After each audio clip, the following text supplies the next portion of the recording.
Hey there, creepy peeps, and welcome to another installment of Dissecting the Macabre. Yes, we are back now. Sorry, I know it's been 2 Tuesdays, but I just had to review The House Was October Built Too. I could not wait this long to review it, so we'll be back to regular every other Tuesday, but I just had to do that. So as you would have seen by the title already, we're going to talk about Halloween. Of course we have to talk about Halloween in the month of October. It's like a requirement. So of course we're talking about John Carpenter's 1978 Halloween, of course. One of the most notable things about Halloween is the budget and like the amount of time it took to make this movie. The budget was it was small. It was made on a budget of about $300,000 and shot in about 20 days. I think I read somewhere, and I don't know how long I don't know what number this was, but I think it said it's made 47 billion, and I don't know if that's to date or what the timeline on that was. I should have written that down. It's no secret that Halloween has since blown up, and it is hands down a classic, probably one of the most mentioned classics of all the horror classics is Halloween. So as far as influence and reception, like I said, this is definitely one of the most talked about horror movies of all time, no doubt. Probably one of the more analyzed and written about horror films. Obviously it's credited with the start of the 80s slasher boom, i.e. Texas Chainsaw Massacre and Black Christmas, which both have elements of the slasher genre that you see later on in the 80s, but they're not, they aren't as credited with birthing the slashers as Halloween was. But upon its release, it was heavily criticized as being, particularly Carpenter was being criticized as like ripping off Alfred Hitchcock and Brian De Palma in his Halloween. I mean, to which I can only say those critics probably, you know, really really regretted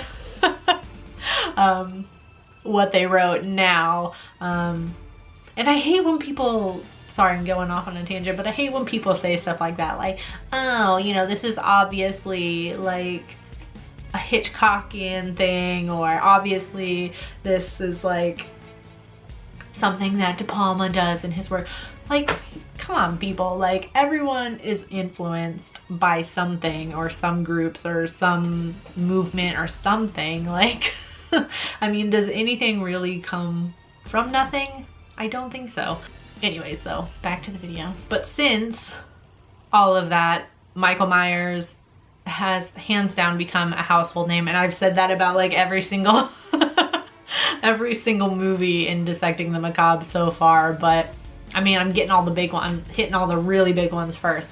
I mean, I would arguably say Michael Myers is probably the most popular out of that. I don't know, somebody should calculate that or like do a poll or something, like out of all, like, you know, the big slashers, the big villains, like who's the most popular, like Freddy, Jason, Michael, Leatherface. I would put money on Michael. Like, if you asked everybody in the world, I would put money on Michael. So let's talk a little bit about themes and analysis of this movie.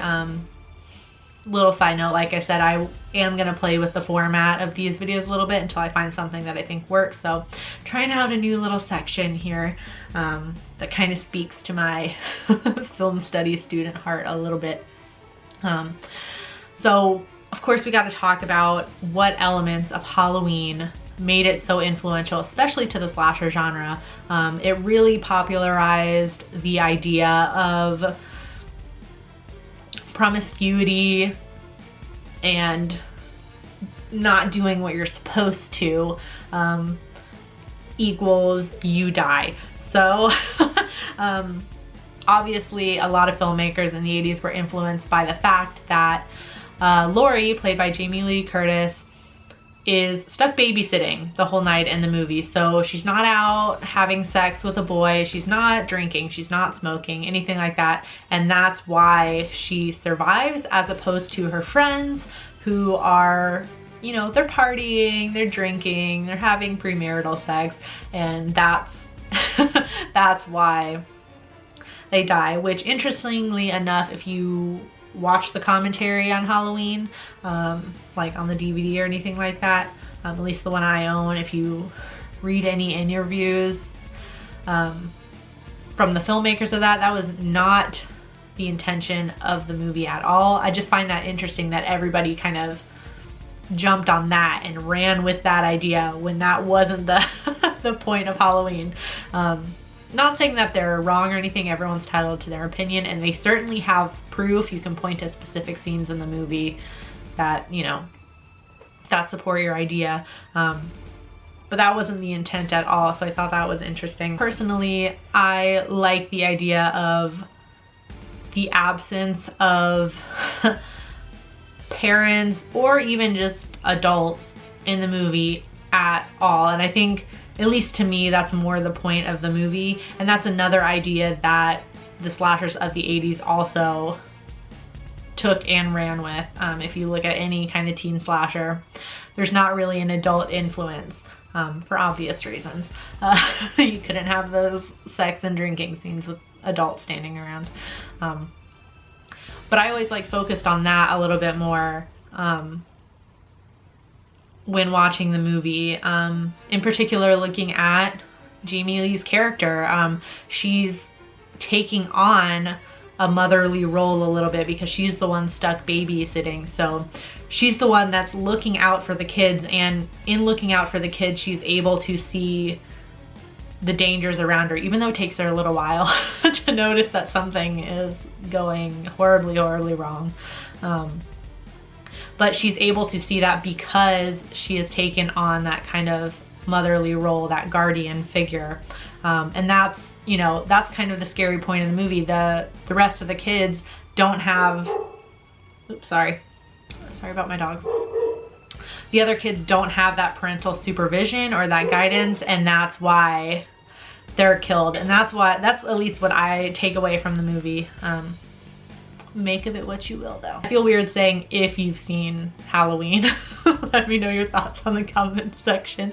How about more, let me know about the first time that you saw Halloween in the comment section, and your, like, what your initial reaction to it was, if you can remember. Or let me know, you know, which Halloween was the first one that you ever saw, because I know there's I have a lot of viewers that are different, you know, ages and different generations. So like me, the first one I can remember watching is H2O, Halloween H2O.